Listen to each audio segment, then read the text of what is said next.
मैं आपसे सवाल करता हूं नौजवान साथियों, मैं आपसे पूछता हूं मेरी माताओं बहनों कि बाबा साहेब अंबेडकर अपने मरे हुए बच्चे को लांग कर विदेश क्यों गए? आपसे पूछता हूं, आप अगर आज भी आपके बच्चे को अगर पेट में दर्द हो जाता होगा तो आप इस एरिया के बेहतर से बेहतर अस्पताल के अंदर उसको दिखाने ले जाते होंगे। अगर आपके बच्चे को थोड़ा बुखार भी आता है तो एक माँ पूरी पूरी रात जगकर उसकी सेवा करती है। मैं आपसे पूछता हूं कि उनका बच्चा मरा पड़ा था, बाबा साहेब अंबेडकर के पास उसके नए कपड़े के लिए पैसे नहीं थे, माँ रमाबाई ने अपनी साड़ी का पल्लू फाड़कर उस बच्चे को उड़ाया और बाबा साहेब अंबेडकर से कहा कि इस एक बच्चे के लिए मत रुकना मेरे साथ, इस देश में आने वाले करोड़ों लाखों राजरत्न मरे हुए पैदा होंगे अगर आज आप इस बच्चे को छोड़कर नहीं गए। और बाबा साहेब अंबेडकर अपने बच्चे को, मरे हुए बच्चे को छोड़कर लंदन के अंदर आपके लिए अधिकार दिलाने के लिए गए। आज मैं आपसे पूछता हूं कि उस महापुरुष ने एक सपना देखा था, मैं आपसे पूछता हूं उस महापुरुष ने एक सपना देखा था कि आज इस देश में हम लोग प्रधानमंत्री बने, इस देश के अंदर हम लोग अपना प्राइम मिनिस्टर बनाए। मैं आपसे सवाल करता हूं कि उस सपने को पूरा करने के लिए, उस सपने को आगे बढ़ाने के लिए हमारा क्या योगदान है? आज हमारे नेता अलग अलग पार्टी, अलग अलग संगठन बना के। सबसे पहले आप सभी को जय भीम, जय भारत, जय संविधान। लगता है काफी देर इंतजार करना पड़ गया। आप सबका बहुत बहुत धन्यवाद। एक बार जोरदार तालियां हो जाए आप सबके इंतजार के लिए। यहाँ आई सम्मानित जनता और यहाँ की आयोजक कमेटी जिन्होंने इतना भव्य आयोजन किया, इतना भव्य कार्यक्रम किया, उन सबका बहुत बहुत धन्यवाद कि आप सबने हमारी इस मुहिम में बढ़ चढ़कर हिस्सा लिया। देखिए, सबसे पहले बहुजन समाज में जन्मे सभी संतों, गुरुओं, महापुरुषों को नमन करते हुए बात को शुरू करूंगा। देखिए, जो बीत गया है कल वो आज नहीं होता। आखिर ये नौजवान आज सड़क पे क्यों है? जो बीत गया है कल वो आज नहीं होता। और सबसे ऊंचा उड़ने वाला पक्षी सिर्फ बाज नहीं होता। और जिस कौम के नौजवान संघर्ष नहीं करते उस कौम के सर पे कभी ताज नहीं होता, उस कौम के सर पे कभी ताज नहीं होता। अगर आज हम नौजवान अपने घर को, अपने परिवार को छोड़कर निकले हैं तो इसलिए निकले हैं कि फूले शाहू अंबेडकर और मान्यवर कांशीराम साहब का जो सपना था कि हमें इस देश का हुक्मरान बनना है, बाबा साहेब अंबेडकर ने जब हमें वोट का अधिकार दिया और इस बात को कहा कि अब इस देश में मैं ऐसी व्यवस्था लाने वाला हूं कि अब रानी के पेट से राजा पैदा नहीं होगा, अब अगर राजा पैदा होगा तो बैलेट और वोट की ताकत से पैदा होगा। और उन्होंने कहा कि जाओ अपने घरों की दीवारों पर लिख दो कि हम इस देश के शासक हैं और हमें इस देश का शासक जमात बनना है। तो आप सब बताओ कि बाबा साहेब अंबेडकर ने जिस सपने को पूरा करते हुए अपनी 4-4 बच्चों की कुर्बानी दे दी। हमारी माएं बहनें यहाँ बैठी हुई हैं, बड़ी संख्या में बैठी हुई हैं, इनके लिए भी जोरदार तालियां, जो इतनी धूप में, इतनी गर्मी में हमारे बीच बैठी हुई हैं।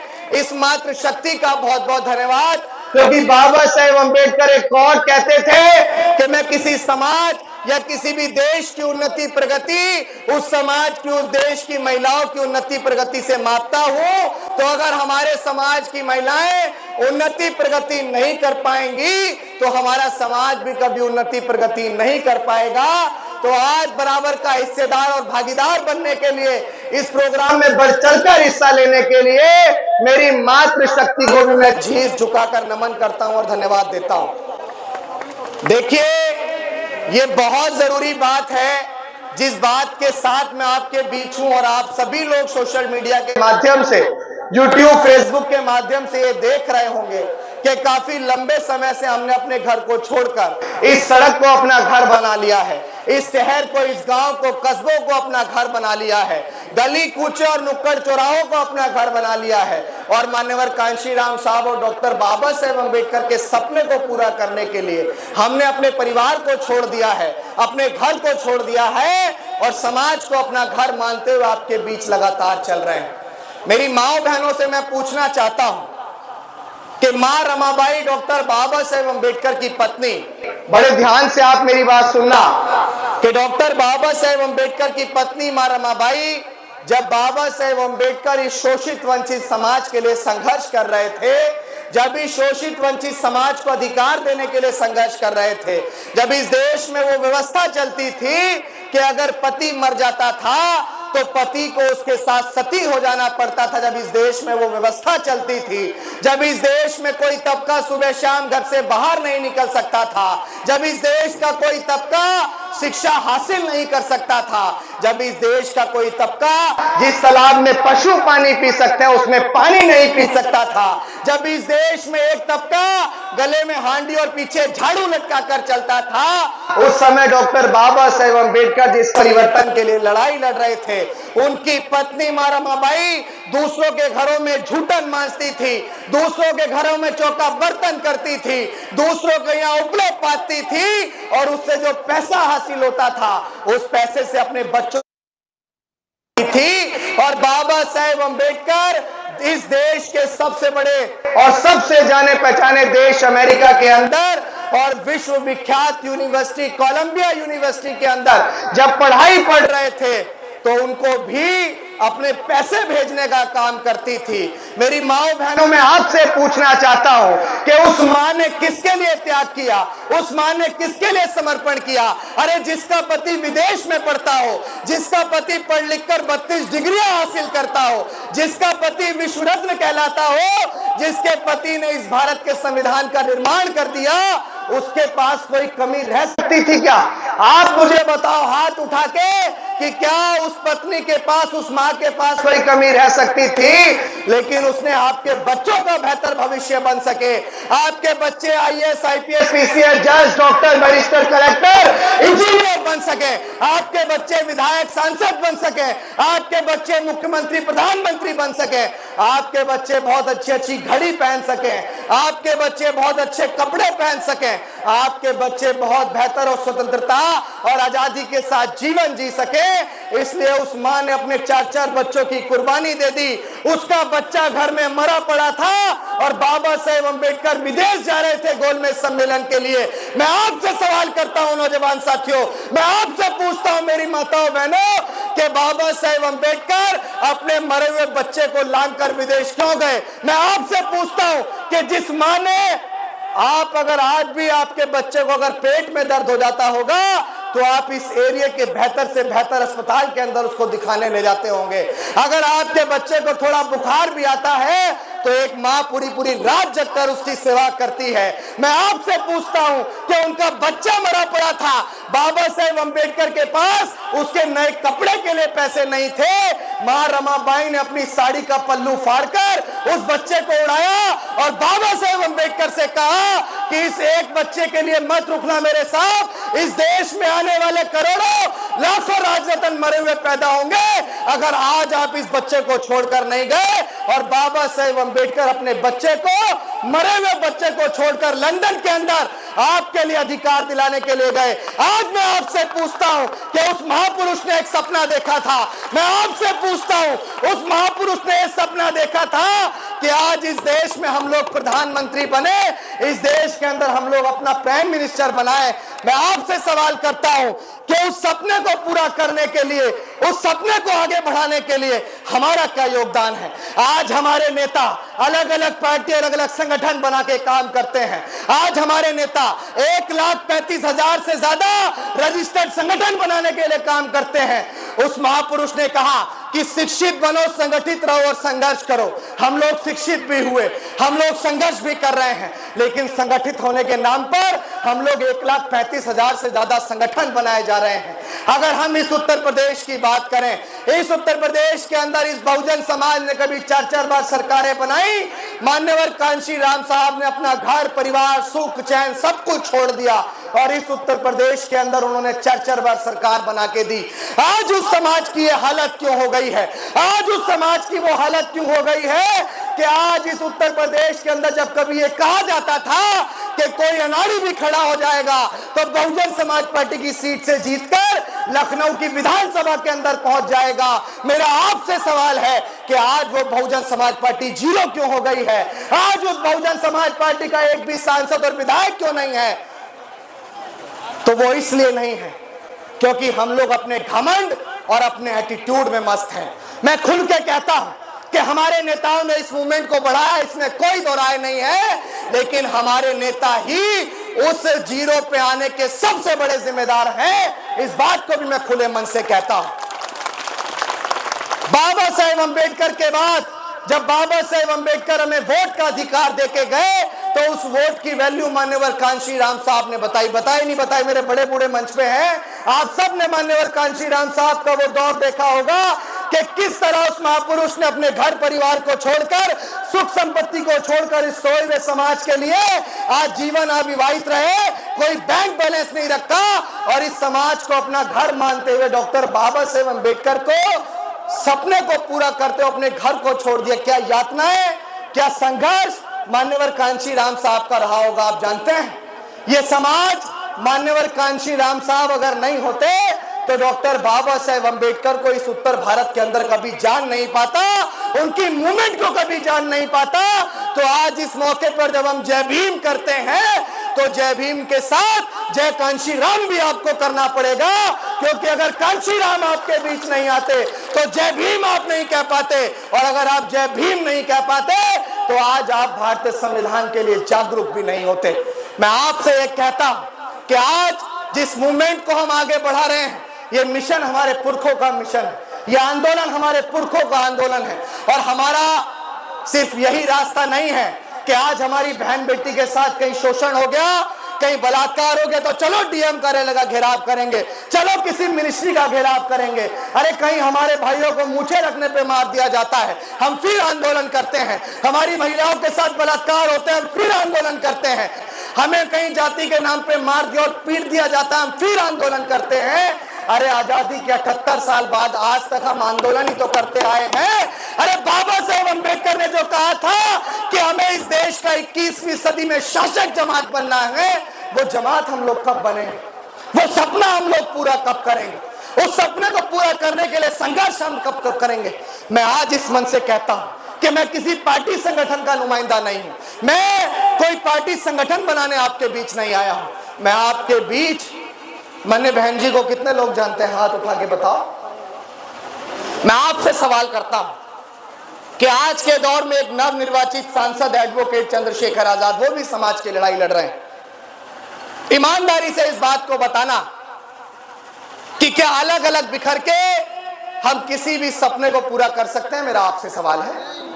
क्या Bahujan Samaj party, Azad Samaj party, Republican party of India और तमाम इस तरह की पार्टियां बनाकर हम लोग इस देश के शासक बन सकते हैं?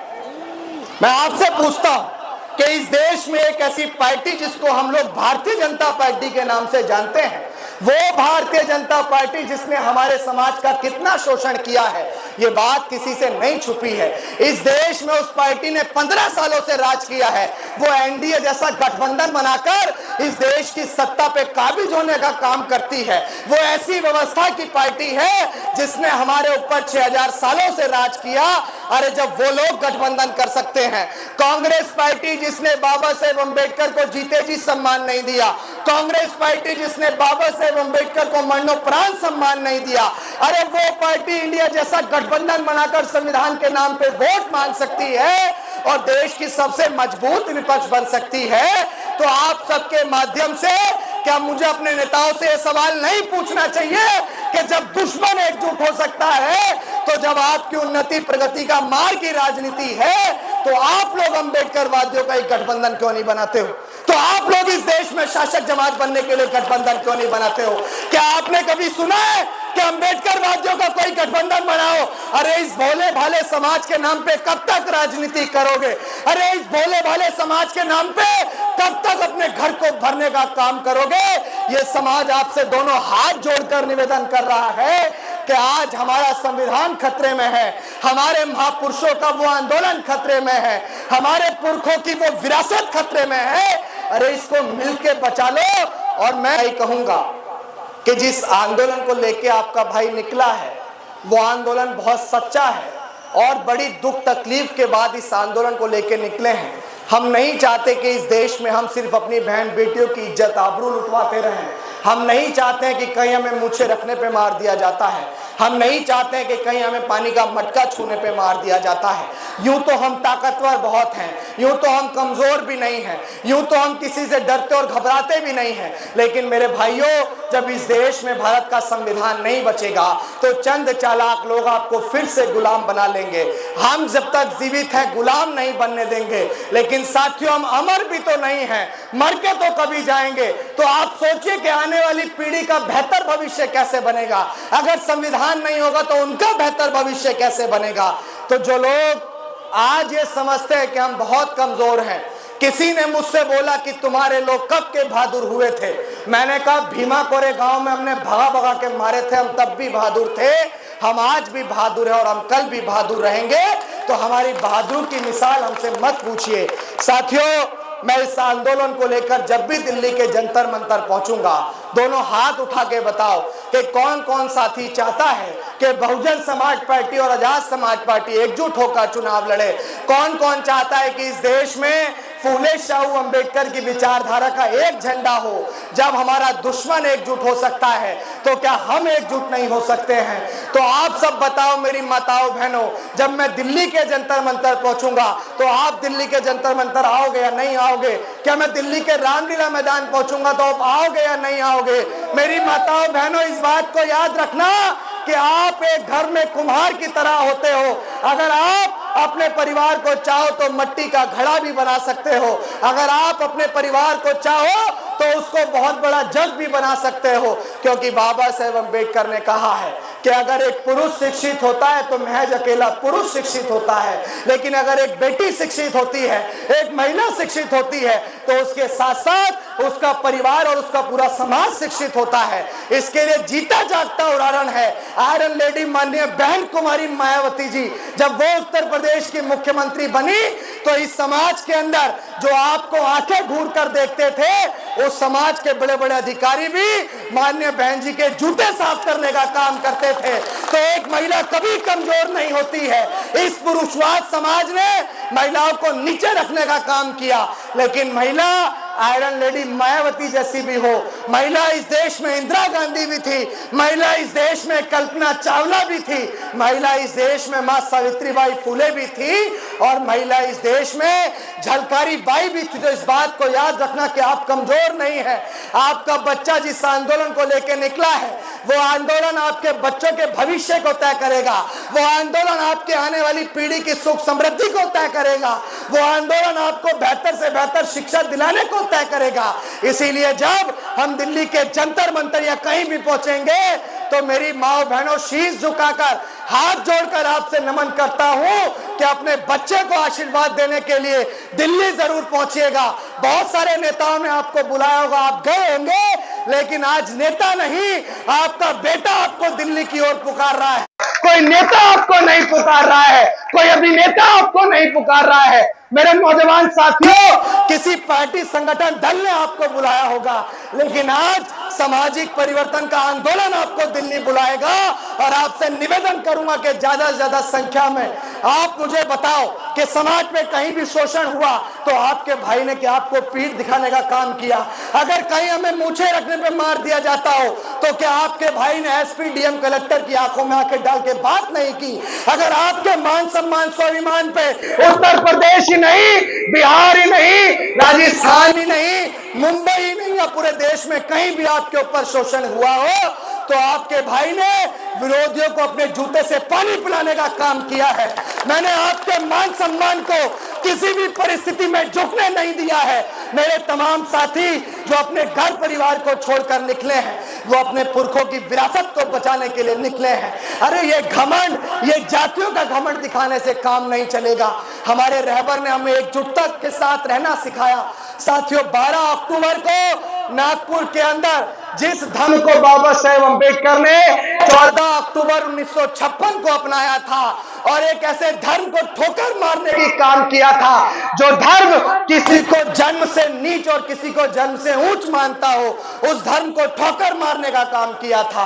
तो आपका भाई भी आने वाली 12 अक्टूबर को नागपुर के अंदर तथागत बुद्ध के धम्म की दीक्षा लेगा और ऐसे धम्म को ठोकर मारने का काम करेगा जो किसी को जन्म से नीच और ऊंच बताता हो, क्योंकि बाबा साहेब अम्बेडकर ने हमें धम्म का मार्ग दिया। और उसके बाद मैं अपने नेताओं से भी सवाल करूंगा कि आपने अभी तक जब आप जय भीम की बात करते हो, नमो बुद्धाय भी बोलते हो, तो आप तथागत बुद्ध के धम्म को कब अपनाओगे? इस भारत को बौद्ध में बनाने की ओर कब बढ़ोगे? बहुजन नेताओं साथ आओ के साथ साथ